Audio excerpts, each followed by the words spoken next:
আসসালামু আলাইকুম প্রিয় শিক্ষার্থী ভাইয়া আপুরা, তোমরা যারা ক্লাস 9 এবং ক্লাস 10 এ পড়ো, তোমাদের জন্য আমি গণিত বইটাকে সম্পূর্ণ শেষ করার মিশন নিয়ে একটা ভিডিও সিরিজ তৈরি করতেছি।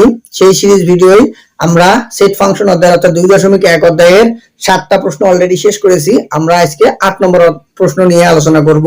সেই 8 এর ক নম্বর প্রশ্নটার দিকে যদি আমরা একটু খেয়াল করি, 8 এর ক নম্বর প্রশ্নে, তো 8 এর ক নম্বর প্রশ্নটার দিক তো খেয়াল করো। 8 এর ক নম্বর প্রশ্নে আমার দেওয়া আছে মান p ইকুয়াল হচ্ছে a এবং q ইকুয়াল দেওয়া আছে b এবং c। এটাকে আমাকে p ক্রস গুণন q এবং q ক্রস গুণন p এই দুটার মান বের করতে বলছে।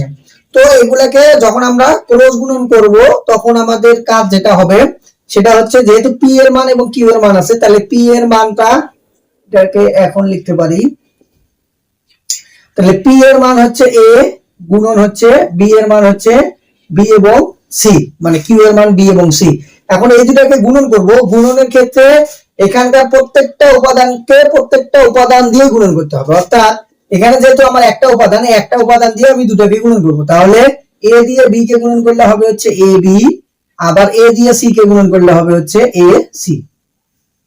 তো এটাই হচ্ছে আমাদের, এটা একটা অ্যানসার বের হলো।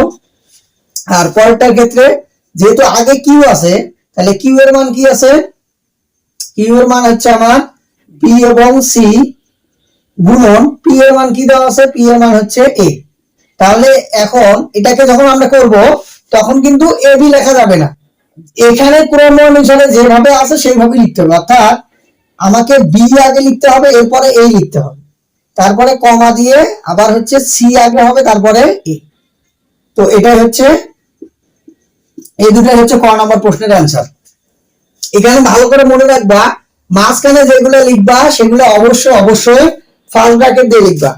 আর যখন তোমরা 2n কে সমতুল্য পাওয়ার সেট যখন করতে গেছি, তখন মাঝখানে যে চিহ্নগুলো, মাঝখানে যে ব্র্যাকেট গুলো ছিল সেগুলোও কিন্তু সেকেন্ড ব্র্যাকেট ছিল, এটা একটু খেয়াল রাখবা। এরপর খ নম্বর প্রশ্নটা যদি আমরা যাই, খ নম্বর প্রশ্নটার দিকে একটু খেয়াল করি। খ নম্বর প্রশ্ন বলছে a সমান 3 4 5, b সমান হচ্ছে 4 5 6 এবং c সমান বলছে x এবং y। এখন আমাকে এখানে a ইন্টারসেকশন b, এটার আগে ব্র্যাকেটের ভিতরে যেটা আছে সেটার মান বের করতে হবে। তো a ইন্টারসেকশন b এর মান কি আছে? এর মান হচ্ছে 3 4 5, ইন্টারসেকশন b এর মান আছে হচ্ছে 4 5 এবং 6। এখন ইন্টারসেকশন মানে কি? ইন্টারসেকশন মানে যেটা যেটা মেলে শুধুমাত্র সেই উপাদান হবে। তাহলে এখানে দেখো 4 5, এখানে 4 5, এই দুটোই মেলে, তাহলে আমার এখানে হবে হচ্ছে 4 এবং 5। এখন পথে প্রদত্ত রাশি কি বলছে যে a ইন্টারসেকশন b এর সাথে ক্রস গুণন হচ্ছে c, অর্থাৎ a আর b এই দুটোর মান কি পাইছি? a ইন্টারসেকশন b এর মান পাইছি হচ্ছে 4 এবং 5, এর সাথে ক্রস গুণন করতে হবে কার মান? c এর মান। c এর মান কি আছে? x এবং y।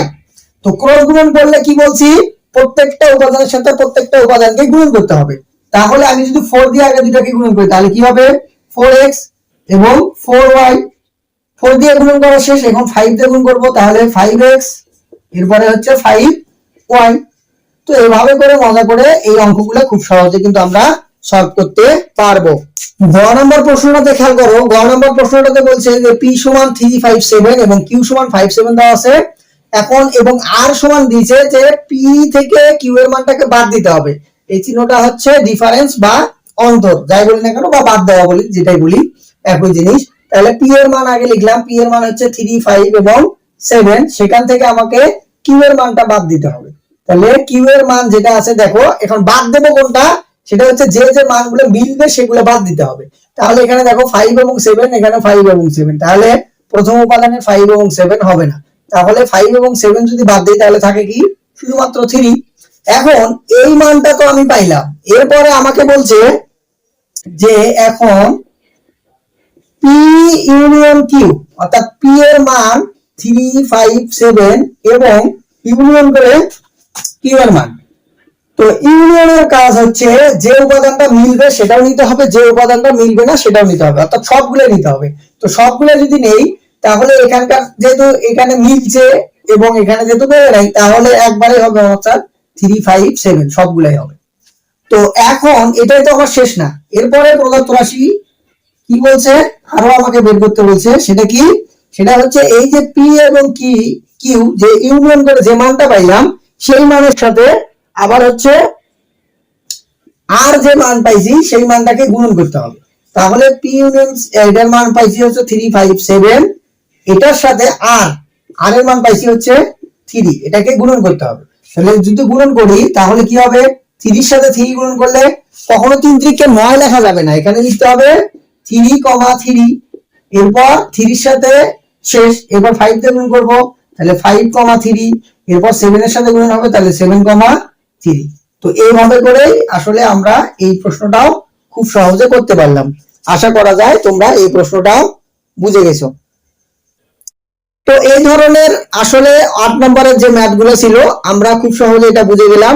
এরপর আমরা নেক্সট যে ভিডিওটাতে সেটাতে পরবর্তী যে অঙ্কগুলো আছে সেগুলো করার চেষ্টা করব।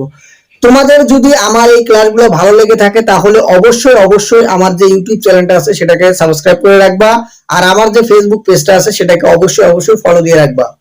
আসসালামু আলাইকুম।